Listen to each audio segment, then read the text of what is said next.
Death is an Elephant. By Robert Bloch as Nathan Hindin. Weird Tales. February 1939. Death is an elephant. Torch-eyed and horrible. Foam-flanked and terrible. Vachel Lindsay, the Congo. It's not the easiest job in the world, this being press agent for a circus. The ordinary routine is bad enough, what with temperamental stars and equally temperamental newspaper men to deal with. There are 1,000 angles to every story, and 1,000 tricks to play in order to get that story printed. But the very devil of it is, the best stories are those which can never be printed, fascinating, mysterious. Incredible stories set against the background of circus glamour stories which I can never write. That's the worst side of this business. Of course, there's a way out, and I'm taking it. The queer business about the animal trainer, Captain Zaroff, has already seen publication, with radical changes in the names of the principals involved. I have an itch to see the yarns in print. There's ink in my blood, as the boys say. Particularly when the tales are true, then there comes a time when I can no longer suppress the urge to reveal them to the world. Such a story and such a time is here again. Hence this document, with names, dates, and slight details altered, but with a strange story, to the truth of which my eyes can testify, for I was there to see it all. I saw the horror, when first it crept from its lair in the jungle hills. I saw it stalk and strike. Sometimes I wish I could forget that striking, but still I dream. I dream of an elephant with blazing eyes, and feet that are blood red. Blood red. But this is the tale. In the fall of '36, Stellar Brothers Circus went into winter quarters, and plans were begun for the following year, and a new show. The old man and I knew what we wanted, and what the public always wants: novelty. But where to find that novelty? It's the perennial question which drives the entertainment world mad. Clowns, animals, acrobats, these are the eternal backbone of the circus's attraction, but novelty is the drawing card. 2 weeks of planning, pondering, and bickering got us no place. The question of a novel star feature remained unsettled. To add to the confusion, the old man was in bad shape physically. As a result, he left the whole situation in the balance, threw up the work, and sailed for a 6 weeks trip abroad. Naturally, I accompanied him. I managed to see that the papers played it up in the right way. The boss was traveling to secure a mysterious foreign attraction for next year's show, an attraction so important that he personally would handle the affair. This sounded pretty good, but it left us in a spot. We had to come back with something that lived up to expectations, and I swear neither of us had the faintest ideas as to what it could be. It was up to fate to deal the aces. A Pacific crossing took us to Honolulu, thence to the Philippines. Gradually the old man's temper improved, and my own spirits were raised. After all, we were heading for the Orient, and there's plenty of circus material there. The best jugglers, acrobats, tumblers, and freaks are found in the East, and as for animals and natural oddities, the woods are full of them. Acting on a hunch, I cabled George Gervis in Singapore. Gervis is an animal man, a trapper and collector of circus beasts who knows the tropics like a book. I felt confident that he'd have something new for us, and arranged to meet him. And that's how we got the sacred white elephant of Chaugnar. Gervis explained the situation carefully that first afternoon as we sat in his hotel room. I've known George for a number of years, and never have I seen him so excited. He tried hard to speak casually of the matter, and emphasized the fact that we had only an outside chance, but enthusiasm fairly oozed from him. Briefly, the situation as he outlined it was this. Chaugnar is one of the smaller principalities of the Malay states under British protectorate. The natives are ruled by their own hereditary Raja, for unlike the majority of the Strait settlements, the inhabitants are more Hindu than Muslim. They have their own priesthood, their own government under British jurisdiction. For years it had been the custom of the English government to pay the Raja an annuity. This, in turn, maintained the dignity and splendor of his court. At this time, however, the annuity had for some reason been discontinued, and the present Raja was in sore straits for money. If his splendor as a potentate diminished, he would lose face before the eyes of his own people and neighboring kingdoms. And this Raja, in accordance with the tenets of his faith, had a sacred white elephant. Now, if we could tactfully broach the matter in such a way as not to offend the religious scruples of the Raja or his priests, well, there was our attraction. It sounded like a natural to me. Evidently the old man felt the same way, for he immediately gave Gervis carte blanche in the matter and sent him off to Chaugnar to negotiate the transaction. It was nearly a week later that he returned, a very anxious and fretful week for the old man and myself, for we were fighting against time. Gervis had not brought the sacred elephant with him, but he had come to terms. These he now outlined for us. The Raja definitely refused to sell the animal. His religious principles absolutely forbade the sacrilege. After consultation with the priests, however, he offered to rent the beast to the show for one season, provided that certain stipulations be made. The animal must not be trained nor molested in any way. It must not be decorated nor allowed to mingle with common pachyderms. It could, however, be placed on exhibition and take part in any parades or processionals that were a feature of the performance. Special food and quarters would have to be provided as a matter of course. In addition, the Raja himself must be allowed to travel with the show as guarantor of the sacred elephant's safety to the priests. Native attendants would be provided by the priests as well, and certain religious ceremonials must not be interfered with. Such were the terms Gervis had agreed to. He had inspected the animal and pronounced it to be a splendid specimen of its kind, abnormally large for the Indian elephant, and quite handsome. At the conclusion of this report, the old man blew up. "Animal be damned," he shouted. "I can't buy it, I can't train it, can't use it in the regular show, can't even handle it myself, got to let a two-bit Raja and a gang of black priests feed it and burn incense in front of its trunk. What's the use? Special quarters to a gold freight car, I suppose. How much did you say? 1,700 a week, rental and expenses. Of all the..." Here the boss demonstrated his restored health by going off into one of the profane tirades for which he is justly famous. I waited for him to cool a bit before I stuck my oar in. Then I quietly pointed out certain obvious facts. These terms, they sounded difficult, but really were just what we wanted. Novelty. We'd play up the restrictions ourselves. The sacred white elephant of Chaugnar, accompanied by the priests of worshipping millions. See the sacred rites of the jungle temples. Personally accompanied by the illustrious Shah Zang, Raja of Chaugnar, and so on. I recalled for his benefit the success of the old white elephant importation of other days, which resulted in the famous Barnum-Forepaugh feud. Barnum's white elephant was a great success, and Adam Forepaugh, a rival circus owner, thereupon took an ordinary beast and whitewashed its hide. The subsequent exposure of this hoax and the resultant publicity attendant had made fortunes for both men. I showed the old man how the religious angle would pack them in.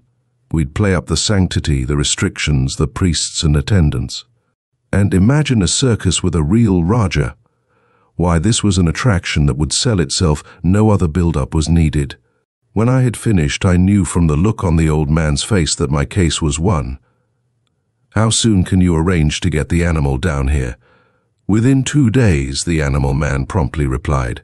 "Get going," said the old man, lighting a fresh cigar. Then to me, "Come on, we're heading for the steamship office." Chapter 2. True to his promise, Gervis returned on the third morning. We were already on the dock, waiting, for the boat sailed at noon. Passage had been arranged, quarters for the beast made ready, cables had been sent ahead to winter quarters, and I had just released a story that met with instant success. It was therefore with an air of pleased anticipation that we greeted the arrival of our prize and regal guests. Nor was our first glimpse disappointing. Today, in view of the sinister aftermath of the whole affair, it seems almost incredible that we so blithely accepted our acquisitions, that we did not realize even then the curious and disturbing features of the itinerary. But that morning, as the procession came down the dock, I felt quite proudly satisfied with our work. 2 swarthy Hindus led the way, little turbaned, bearded men, clad in robes of purple and gold. Their hands held silvered chains, for they were leading the sacred elephant. The mighty beast lumbered into view. I gasped a bit, I confess. Never had I seen an elephant like this. Fully 10 feet tall was the white elephant of Chaugnar, a giant among the East Indian pachyderms. It had long, gleaming white tusks that swept outward from its massive jaws like twin sabers. Its trunk and hooves were enameled in gold, and on its back rested a howdah of hammered brass. But the color! I had expected, from what I'd read, that a white elephant was a sort of sickly grey-skinned creature. This beast was almost silver, a leprous silver. From its oiled body glinted little shafts of scintillating light. It looked unreal, unearthly, yet magnificent. At a word of command, the beast halted and surveyed us with smouldering little eyes that rested like red rubies in a silver skull. The occupants of the howdah dismounted and came forward, and again I was astonished. The Raja of Chaugnar wore an ordinary business suit, and his face was clean-shaven in contrast to the bushy beards of the attendants. He wore a green turban that seemed utterly incongruous in comparison to the modern attire. It seemed even more incongruous when he greeted us in perfect English. "Are we ready, gentlemen?" he inquired. "Have arrangements been made to take this a sacred tub aboard ship? My men want to handle it, of course. There are certain religious restrictions against crossing water, you know." I stared at him, and I saw the old man's eyebrows rise in surprise as the Raja lit a cigarette and calmly tossed the match beneath the sacred elephant's gilded feet. He took charge of the situation. "It was stipulated in the agreement, gentlemen, that the beast was to have a permanent religious attendant. Allow me to present her, the high priestess of the temple of Ganesha." He beckoned the figure in the background to come forward. Out of the shadow cast by the elephant's body stepped a girl, and for the 3rd time that morning I uttered a low murmur of surprise. Now I understood the meaning of that beauty of which Oriental poets sing, for this woman was lovely past all understanding or describing. She was dressed in a robe of white, but the lissom curves of her perfectly molded body shone through her garments and caused all memory of them to be forgotten. Her hair was ebon as the jungle night, but it was coiled like a crown above a face of such bewitching perfection as to render powerless even a press agent's powers of portrayal. Was it the ripe scarlet blossom of her mouth, the gem-like facets of her high bronze cheeks, the creamy marble of her sweeping brow that so blended into a blaze of indescribable beauty? Or was it her eyes, those great green jewels with tawny flecks glittering in a serpent's stare? There was icy wisdom here, as well as loveliness. The woman had the look of Lilith about her. Woman, girl, priestess, she was all three as she gazed at us, acknowledging all introductions in calm silence. "Leela speaks no English," the Raja explained. "Leela, Lilith, green eyes priestess of mystery." For the first time I was aware of an inner disturbance. I sensed now the reality of what we were doing. We were dabbling in sacred spheres, and I knew that this woman did not like us, that she scorned and hated this prostitution of her religion. We had made a dangerous opponent, I mused. The truth of my surmise was soon to be horribly revealed. In due time, the elephant was hoisted aboard the ship and deposited in special quarters within the hold. The attendants and Leela accompanied the animal. The Raja joined us. At noon, We sailed from Singapore. The old man and I found the Rajah a likable fellow. He was, as I suspected, educated in England. His present life frankly bored him. We found it easy to converse with him about our plans for the circus, and told him how we intended to use the elephant in the procession and build quarters in the menagerie tent. I even promised that the high priestess be a member of the grand entry number, riding in the howdah on the beast's back. Here the Rajah looked grave. No, he declared, the idea was out of the question. Leela was sacred. She would never consent. Besides, she had opposed the entire venture, and the priests had upheld her. It was best not to cross her, for she had mystic powers. Well, I interjected, surely you don't believe all that Oriental bosh? For the first time, the Rajah of Jethor lost his carefully acquired British aplomb. I do, he said slowly. If you were not ignorant of my people and their ways, you would also know that there are many things in my religion which you of the West cannot explain. Let me tell you, my friend, what the high priestess means to our faith. For thousands of years there has been a temple of Ganesha, the elephant god in our land. The sacred white elephant holds his divine spirit, bred through generations of the animals. The white elephant is not like others, my friends. You notice that? The God of my people is more ancient than your Christian one, and master of darker forces which only the jungle peoples know and can invoke. Nature demons and beast men are recognized today by your scientists, but priests of my simple people have controlled strange forces before ever Christ or Buddha trod the earth. Ganesha is not a benevolent god, my friend.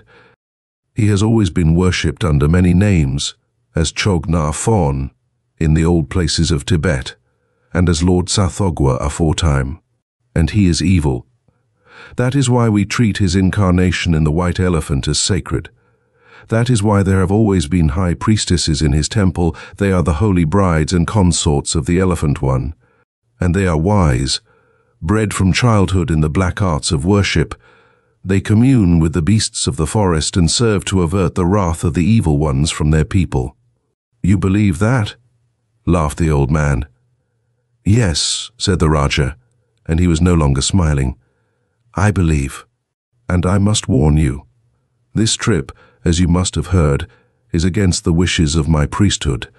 Never has a sacred elephant crossed the great waters to another land, to be gaped at by unbelievers for a show. The priests feel that it is an insult to the Lord Ganesha. Leela was sent with the elephant by the priests for a purpose. She alone can guard it. And she hates you for what you're doing, hates me too.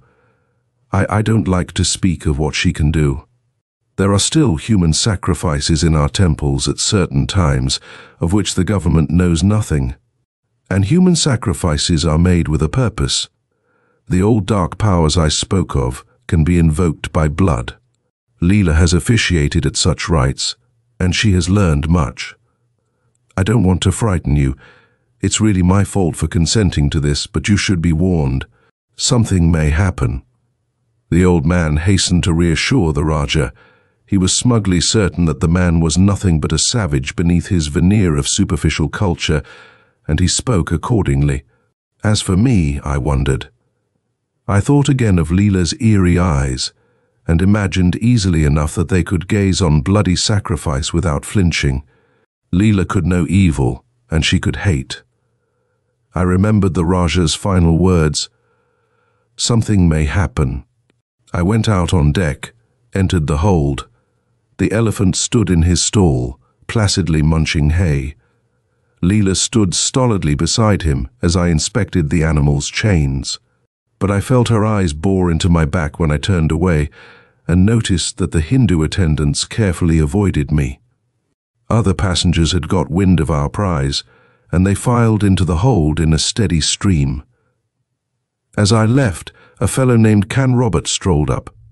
We chatted for several minutes, and when I went up on deck, he was still standing there before the beast. I promised to meet him in the bar that evening for a chat. At dinner, a steward whispered to me the story. Can Robert had come up from the hold late in the afternoon, walked to the rail in plain view of several passengers, and jumped overboard. His body was not recovered. I took part in the investigation which followed. During the course of it, we ventured down into the hold. The elephant still rued there, and Leela was still keeping watch beside him. But now she was smiling.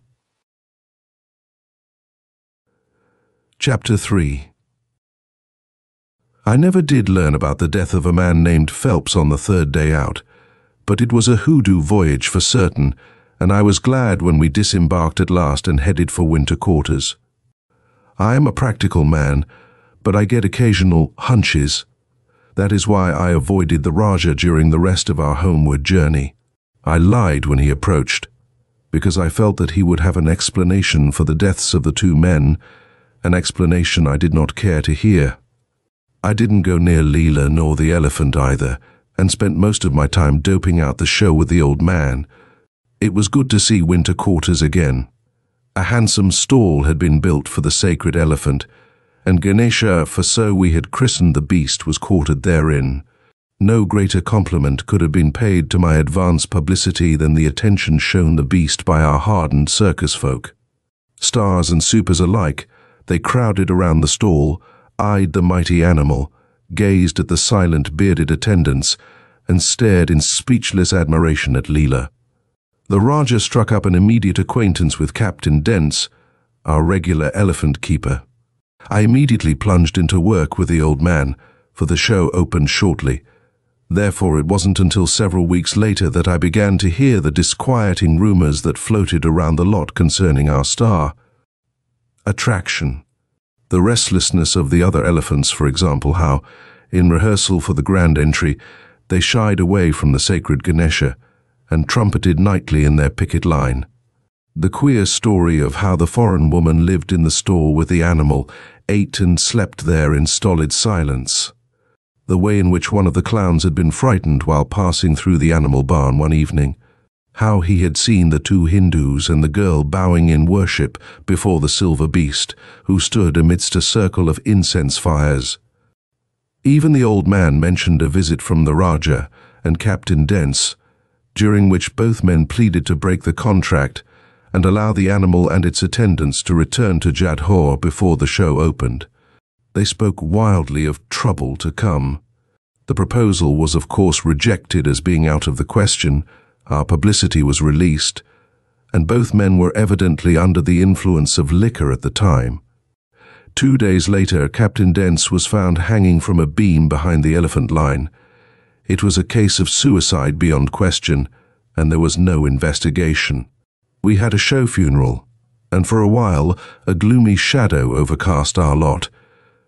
Everyone remarked about the shocking look of horror on poor Dents's death-distorted face. About this time I began to wake up. I determined to find out a few things for myself. The Raja was almost always intoxicated now, and he seemed to avoid me purposely, staying in town and seldom visiting the lot. I know for a fact that he never again entered the menagerie barn, but I learned that others did. Perhaps it was morbid curiosity, but the show folk, even after their first trips of inspection, seemed to spend much of their time around the elephant lines. Shaw, our new keeper, told me that they were continually before the stall of the sacred elephant. In his own opinion, many of the men performers were stuck on that pretty foreign dame. They stared at her and at the elephant for hours on end. Even the big stars came. Corbett, the trapeze artist, was a frequent visitor. So was Jim Dolan, the acrobatic clown, and Rizzio, our equestrian director. Another was Captain Blade, our knife thrower in the sideshow. What they found in the woman he couldn't say, for she never spoke and they were silent. I could make nothing of this report, but I determined to watch the beautiful high priestess for myself. I got into the habit of sauntering through the menagerie at odd hours and glancing at the sacred elephant. Whatever the time of day, there was Leela, her emerald eyes burning into my back. Once or twice I saw some of the performers gazing raptly at the stall. I noticed that they came singly at all times. Also, I saw something which proved the keeper's theory to be wrong. They were not infatuated with the woman, for they looked only at the elephant. The gigantic beast stood like some silver statue, impassive, inscrutable. Only its glistening oiled trunk moved to and fro, that, and its fiery eyes. It seemed to stare mockingly in return, as though contemptuous of attentions from the puny creatures before it. Once, when the place was deserted, I saw Leela caressing its great body. She was whispering to it in some low and outlandish tongue, but her voice was ineffably sweet and her hands infinitely tender. I was struck by a curious and somewhat weird thought. This woman was acting toward the beast as a woman in love acts toward her lover. I remembered how the Raja spoke of her as the bride of Ganesha, and winced.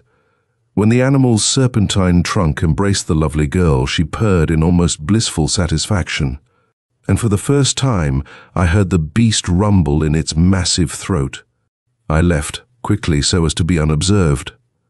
Opening day loomed, and once again, I was forced to turn my mind to other things. The cars were loaded for Savannah, the dress rehearsal was performed. I sent the advance men on the night before we left, and the regular routine got underway. The old man was pleased with the show, and I must admit that it was the best we'd ever turned out. Corbett, the trapeze artist, was a good drawing card. We got him from the big show through sheer good fortune. Jim Dolan, the chief clown, was always a draw.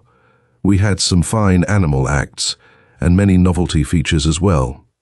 And the sacred elephant of Jadhor was bidding fair to become a household name before the public had ever seen it. We had a private car for the animal and its 3 attendants. The 2 Hindus smiled happily when they saw it, and even Leela was slightly taken aback with its splendor. On our arrival under canvas, the beast was installed in a superb new station atop a platform in the center, and with its hide newly oiled and decorated, it looked superb. The menagerie crowd on the opening day was highly impressed. They stared at the impassive Hindus and positively gaped at Leela in her white ceremonial gown. The Raja they did not see. He was shaking drunk in his own quarters behind locked doors. I didn't even have time to think of the superstitious coward. I'm like a kid when a new show opens each year, and the old man is no different. We sat in our box and positively beamed with joyous excitement as the trumpet blasts announced the grand entry. Our procession was Oriental Arabian riders, Egyptian seers on camels, harem beauties on elephants, caliphs and sultans in jeweled litters. At the very last came the sacred white elephant of Jadhor, the mightiest of them all. The great silver beast moved with a sort of monstrous beauty. In regal dignity, Ganesha padded onto the beat of thundering drums. The 2 Hindus led the way, but Leela was not present. The great spotlight followed every step, so did the eyes of the crowd. I can't explain it, but there was something about the animal which clicked. It had beauty, and that unearthly majesty I had noticed. It was the sacred elephant indeed. The procession vanished. The show was on. Sleek black ponies galloped into the rings, and whips cracked in merry rhythm with their hooves. The music altered its tempo. The clowns strutted in to do the first of their walk-arounds. Applause, laughter, and the ever-beating rhythm of the band. Excitement, as the jugglers vied with a troop of seals in dexterous competition. The star acts were coming up, and I nudged the old man to attract his special attention.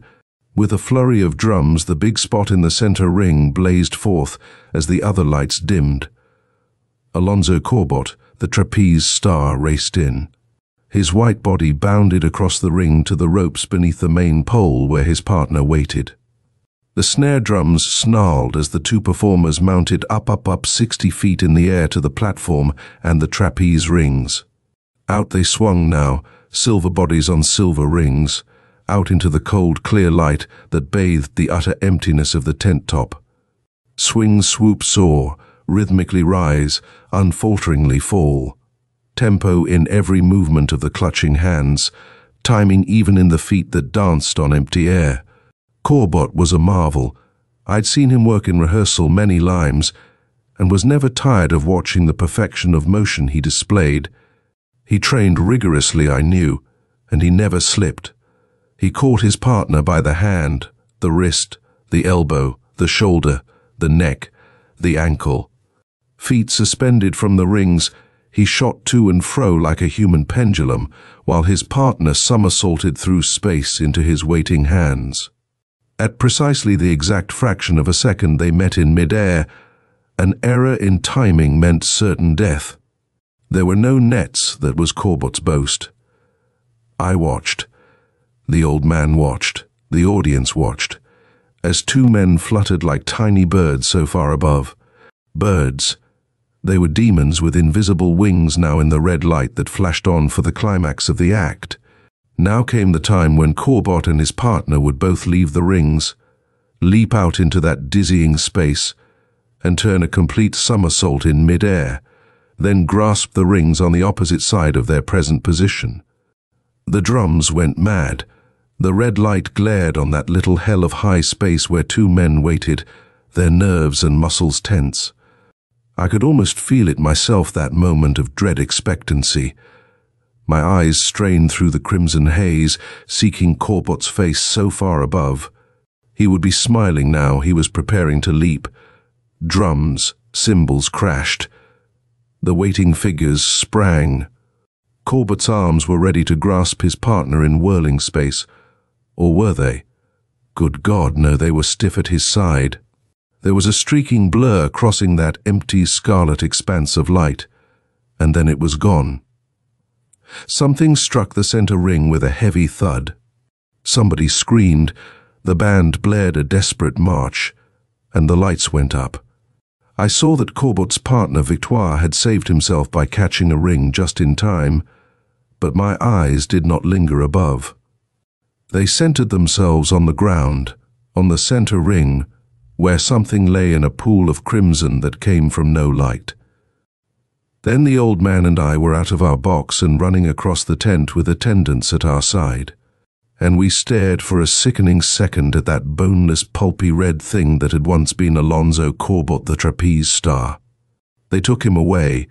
Fresh sawdust covered the spot where he had fallen, and the band, the lights, the music covered the audience's panic until their fears were forgotten. The clowns were out again as the old man and I left, and the crowd was laughing, a bit weakly perhaps, but laughing nevertheless. Corbot's hail and farewell was typical. The show went on. Victoire, the partner, staggered in as we gathered by the body in the dressing room. Pale, limp, badly shaken, he wept convulsively when he saw it lying there. "I knew it!" he gasped. When he stood on the other platform just before he leaped, I saw his eyes. They were dead and far away. Dead. No, I don't know how it happened. Of course he was all right before the show. I hadn't seen him much lately. Between rehearsals he spent a lot of time someplace. His eyes were dead. We never learned anything more from Victoire. The boss and I hurried through the menagerie to the main office. As we passed the big platform where the sacred elephant was quartered, I noticed with a shock that it was empty of attendants. Something brushed against me in the dark as I hurried on. It was Leela, the high priestess, and she was smiling. I had never seen her smile before. That night I dreamed of Leela's smile and Corbot's redly ruined face. Chapter 4. There's only a little more to tell. For that I'm thankful, because the rest is even now a nightmare I would rather forget. We learned nothing of Corbot's death from anyone. It created a flurry, of course, and the performers' nerves were shattered. After all, an opening day tragedy like that is disquieting. The old man raved, but there was nothing to do. The show went on. The morbid public swarmed in that second day, for despite my efforts, publicity was released. Nor was the morbid public disappointed. For on the second night, our fourth show, Jim Dolan died. Jim was our acrobatic clown, and a star in his own right. He'd been with us 12 seasons, always doing his regular routine of juggling and pantomime. We all knew Jim and liked him as a friend. He was a great kidder, nothing of the pagliaccio about Dolan. But on that second evening, he stopped for a moment in his routine before the center ring, put down his juggling clubs, pulled out a razor, and calmly slit his throat. How we got through that night is still a mystery to me. Jinx and hoodoo were the only two words I heard. The show went on, the boss raved, and the police quietly investigated. The following afternoon, Rizzio, our equestrian director, walked into the line of the bareback routine, and a horse's hoof broke his spine. I'll never forget that twilight session after the show, in the old man's tent. Neither of us had slept for 2 days. We were sick with fear and nameless apprehension. I've never believed in curses, but I did then. And so I looked at the official reports and the headlines in the papers, glanced at the old man's grey face, and buried my own in my arms. There was a curse on the show. Death. I'd walked with it for weeks now. Those two chaps on the boat, then Captain Dents, the Elephant Man, then Corbott, Dolan, Rizzio. Death. Ever since we had taken the sacred white, the Raja's words, his story about curses and queer rites, the vengeance of the god and his priests, the priestess Leela, who smiled now. Hadn't I heard stories about the performers visiting the elephant's stall? Why, all 3 of the men who died here in the How had done that. The Raja knew, and I had thought him a drunken coward. I sent a man off to find him. The old man utterly collapsed, slept. I spent an anxious hour waiting. The Raja entered. A glance at my face told him the story. "You know now?" he said. "I thought you would never come to your senses. I could do nothing without your belief, for she knows I understand and she hates me. I have tried very hard to forget, but now men die, and this thing must be stopped. Ganesha may send me to 1,000 hells for this, but it is better so. It is magic, my friend." "How do you know?" I whispered. "I know." He smiled wearily, but there was black despair in his eyes. "I watched from the beginning. She is cunning, that Leela, so very cunning. And she knows arts." "What arts?" "You of the West call it hypnotism. It is more than that. It is transference of will. Leela is an adept. She can do it easily with the elephant as medium." I tried vainly to understand. Was the Raja crazed? No, his eyes burned, not with derangement, but with bitter hatred. "Post-hypnotic suggestion," he breathed. "When the fools came to watch the sacred elephant, she was always there. Her eyes did it, and when they watched the gleaming trunk of the beast, it acted as a focal point. They came back again and again, not knowing why. And all the while she was willing them to act, not then, but later. That is how the 2 men died on the boat. She experimented there, told them to drown themselves. One went immediately, the other waited several days. All that was needed was for them to see her once at the time she willed for them to die. Thus it was. And here, in the menagerie, it has been the same way. They stare at the silver elephant. She willed them to die during the performance. At the proper time she stood in the entranceway. I have seen her there. And the men died. You saw that. She hates the show and will ruin it. To her the worship of Ganesha is sacred, and she is wreaking vengeance. The old priests that sent her must have instructed this, and there must be an end. That is why I dare not face her. What's to be done? I found myself asking, if your story is true, we can't touch her, and we can't give up the show. "I will stop her," said the Raja slowly. "I must."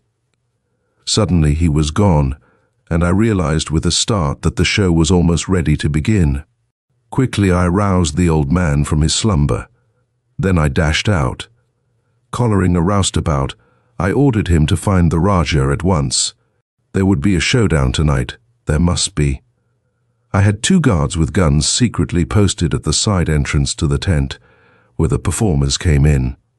They had orders to stop anyone who loitered there during the show. There must be no Leela watching and commanding that night. I dared not incarcerate her at once for fear of a row while the show was on. The woman was evidently capable of anything, and she must not suspect. Still, I wanted to see her for myself. A half-hour before the menagerie opened, I hurried in. The elephant's stall was again untended. I ran around to the side entrance. There was no one there. Out on the midway I raced, mingling with the crowd. Then it was that I noticed the excited throng before the sideshow. Elbowing through, I came upon two men and the barker as they emerged from the tent carrying a limp form in their arms. It was the girl assistant of Captain Blade, the knife thrower. He had missed. Leela passed me in the crowd, smiling. Her face was beautiful as death. When I rushed back to the boss tent, I found the roustabout and the Raja. The latter was trembling in every limb. Hastily I collared the potentate and dragged him through the crowd toward the main tent. "I believe you now," I whispered, "but you're not going to do anything rash. Give me your knife." I'd guessed correctly. He slipped a dirk out of his sleeve and passed it to me unobserved. "No more bloodshed," I muttered. "I have two men at the side entrance. She'll not watch this show and cast any spells. When the performance is over, I'll have her behind bars on your testimony. But no disturbance before the crowd." I shouldered my way into my regular box and he followed after me. The big tent was crowded. There was an air of grim waiting, as if the spectators were expecting something. I knew what they expected. Hadn't the papers been full of the hoodoo circus for the past 3 days? There was a low murmur, as of massed whispering voices. I thought of a Roman amphitheater and shuddered. The big drums rolled. The parade swept into view, and I cast an anxious glance at the side entrance when it cleared. There were my two guards, armed with efficient-looking guns. No trouble tonight, and the Raja was safe, with me. The sacred elephant swept into view, serene, majestic, lumbering gigantically on ivory hoofs. There was only one Hindu leading him tonight, and the howdah was on his back. In it sat Leela, the high priestess of Ganesha. "She knows," breathed the Raja, his brown face suddenly animal-like with convulsed terror. Leela was smiling. Then horror came. The lights flickered, failed, blinked out.